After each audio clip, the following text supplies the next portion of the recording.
Smart meter பொருத்தும் பணி நிறைவுற்றதும் மாதந்தோறும் மின் கணக்கீட்டு முறை நடைமுறைக்கு வரும் என கூறியுள்ள போக்குவரத்து துறை அமைச்சர் சிவசங்கர், போக்குவரத்து துறையில் காலியாக உள்ள 3000 பணியிடங்கள் விரைவில் நிரப்பப்பட உள்ளதாகவும் தெரிவித்துள்ளார்.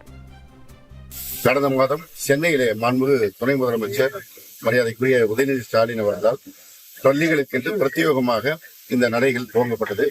சென்னையில் இருக்கின்ற 25 பள்ளிகளுக்கு 50 நடைகள் அந்த பேருந்துகள் இயக்கப்படுகிறது.